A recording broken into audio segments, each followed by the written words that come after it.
Hello and welcome दोस्तों to 5 minutes engineering. आज का वीडियो वाकई बड़ा कमाल का होने वाला है दोस्तों, क्योंकि आज के इस वीडियो में हम मर्ज का कॉन्सेप्ट समझने वाले हैं। पांडास की मदद से कॉन्कैट भी कैसे किया जाता है वो भी जानने वाले हैं, और मर्ज क्यों किया जाता है, कैसे किया जाता है, उसके क्या नियम कानून तौर तरीके होते हैं। सेम फॉलोज फॉर कॉन्कैट, क्या उनमें डिफरेंस है, क्या क्या डिसएडवांटेज हमें सामने देखने को मिलते हैं, ये सारी चीजों पे बड़ी डिटेल में अभी हम बातचीत करने वाले हैं। सबसे पहले मर्ज का कॉन्सेप्ट समझ लेते हैं विजुअली कि भैया मर्ज मतलब क्या।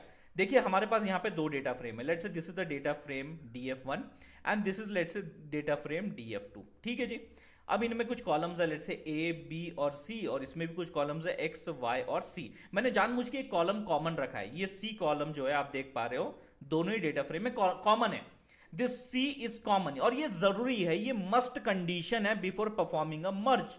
क्योंकि जब आप मर्ज परफॉर्म करते हो तो कैसे करते हो मैं बताता हूं। मर्ज परफॉर्म कर रहे हो आप, df1 को मर्ज करना चाहते हो df2 के साथ ऑन कॉमन कॉलम सी। ये है आपका प्रॉपर सिंटैक्स कि आप मर्ज करना चाहते हो df1 के कंटेंट को df2 के साथ based upon the common column C. अब ये कॉमन कॉलम सी के बेसिस पे क्या चीजें चलती हैं मैं बताता हूं। हम यहां मैचिंग का खेलते हैं। मतलब मान लीजिए देयर इज वन रिकॉर्ड जिसमें सी की वैल्यू 1 है, और यहां पे भी एक रिकॉर्ड है जिसमें सी की वैल्यू 1 आ गई, तो ये मैच कर गया। This C value gets match with this C value. अब देखिए रिजल्टेंट टेबल कैसे दिखता है। ये आपका रिजल्टेंट डेटा फ्रेम टेबल है जिसमें आपका ए बी एक्स वाई और सी ये आपके कॉलम्स होंगे। सी कॉमन कॉलम है तो वो ए की बार आएगा। अब सी की वैल्यू कितनी 1। अब इसमें लेट्स से ए की मेरी वैल्यू है और बी की वैल्यू है 5 और एक्स की वैल्यू है लेट्स से 7 और इसकी वैल्यू है 6। अब क्या हुआ, ये जो रिकॉर्ड है और इसका जो ये रिकॉर्ड है, ये दोनों रिकॉर्ड की सी वैल्यू मैच हो चुकी है। अगर सी वैल्यू मैच हो चुकी है मतलब अब उन दो रिकॉर्ड्स को मर्ज करना है into one single record. That is what the meaning is. तो अभी हम इसे ऐसे लिखते हैं 5 5 7 6। हो गया जी मर्ज, डन। ये दो रिकॉर्ड्स को मैंने एक रिकॉर्ड में मर्ज कर दिया। फाइनल आपका जो डेटा फ्रेम में ये रिकॉर्ड्स कुछ इस तरीके से इस कंडीशन के बेसिस पे आपके सामने आते हैं। यही मैं रिजल्ट के रूप में आपको प्रूफ करके दिखाता हूं। हमारा जो पुराना डेटा फ्रेम है देखिए कुछ इस प्रकार से है, जिसमें आपका डिपार्टमेंट आईटी एचआर फाइनेंस ये सारा मामला है। इसी को अपन कॉमन कॉलम की तरह भी कंसिडर करने वाले। लेकिन दूसरी डेटा फ्रेम कौन सी है? एक तो डीएफ डेटा फ्रेम हमारे पास है, वो हमको पता है, हम कब से यूज करते हुए आ रहे हैं। दूसरा डेटा फ्रेम चलिए बना लेते हैं, डीपीटी डिपार्टमेंट डेटा फ्रेम एक बना लेते हैं अलग से डेटा फ्रेम, जिसके अंदर डिपार्टमेंट और उन डिपार्टमेंट्स के मैनेजर की इंफॉर्मेशन हमारे पास है। जैसे कि डिपार्टमेंट वही आईटी एचआर फाइनेंस और उनके मैनेजर्स हैं A B C for example. ठीक है, तो A is the manager of IT, B is of HR and C is of finance, like that. अब मैं क्या करता हूं, पीडी डॉट मर्ज, पांडास की मदद से मर्ज करना चाहता हूं दो डेटा फ्रेम, जिसका पहले का नाम ओरिजिनल डीएफ जो अभी आपको मैंने दिखाया, और ये डीपीटी जो अभी अभी मैंने बनाया, और इन दोनों को मैं मर्ज करना चाहता हूं based upon a common column department. क्योंकि डिपार्टमेंट कॉलम यहां पे भी है, डिपार्टमेंट कॉलम वहां पे भी है। डीएफ में 6 रिकॉर्ड्स है, इसमें 3 रिकॉर्ड्स हैं, आप देख पा रहे हैं। अब जब मैं इनको मर्ज करता हूं तो आप जरा गौर से देखिए क्या हुआ। आईटी आईटी जहां मैच हुआ है वो रिकॉर्ड के आगे एक कॉलम मैनेजर ए वो ऐड हो चुका है। मैनेजर वो ऐड हो चुका है। आप बात समझ पा रहे हो? जैसे कि यहां पे पहले अपने पास ए बी था, उसमें एक्स वाई ऐड हो चुका है, सी तो वहीं रहेगा, which is like not repeated 2 times, only one single time it would be mentioned there. जैसे कि अभी हम डिपार्टमेंट एक ही बार देख रहे हैं, लेकिन ए बी के साथ एक्स वाई भी जुड़ चुका है। वैसे ही इंप्लॉयडी नेम एज सैलरी एक्सपीरियंस के साथ मैनेजर भी जुड़ चुका है। वो किसी और डेटा फ्रेम डीपीटी का पार्ट था, लेकिन अब ये रिजल्टेंट में दिख रहा है। तो आईटी के साथ ए, आईटी के साथ ए, आईटी के साथ ए, 3 आईटी के रिकॉर्ड है, उनके सबके मैनेजर ए, एचआर के 2 रिकॉर्ड है, उनके मैनेजर बी, फाइनेंस का भैया एक ही रिकॉर्ड है, उनका मैनेजर सी। तो ये देखिए इतना सिस्टमैटिक मैनर में आपके जो रिस्पेक्टिव 2 रिकॉर्ड्स हैं उनको एक रिकॉर्ड में मर्ज करके सारी इंफॉर्मेशन आपको एक ही रिकॉर्ड में मिल जाएगी। उसके मैनेजर की भी इंफॉर्मेशन मिल जाएगी, डिपार्टमेंट की भी इंफॉर्मेशन मिल जाएगी, और जनरल आपकी इंप्लॉय की भी इंफॉर्मेशन आपको मिल जाएगी। ये वाला फंडा है। कॉनकैट वाला मैटर क्या होता है? कॉनकैट का जी मैटर बड़ा सिंपल है। यहां पे पहले तो एक केस आपको दिखाता हूं जिसमें सेम वही अपना ओरिजिनल डेटा फ्रेम को उसी डेटा फ्रेम के साथ कॉनकैट किया जाए। जैसे कि हम लोग देखिए कॉनकैट जनरली स्ट्रिंग्स के साथ कैसे करते हैं। Shri this is one string and धर इज अनदर स्ट्रिंग। जब मैं इनके बीच में कॉनकैट करने की कोशिश करता हूं तो I get a result as, इनको जोड़ देने की कोशिश करता हूं Shridhar, so this is what I get. ये मेरा कॉनकैट ऑपरेशन का रिजल्ट है। अब यहां डेटा फ्रेम को कॉनकैट करना मतलब क्या? अगर ये मेरा एक डेटा फ्रेम है और ये एक डेटा फ्रेम है, तो if I am just putting up here on the top this data frame, इसे मैं इसके नीचे ले लेता हूं data frame upon data frame.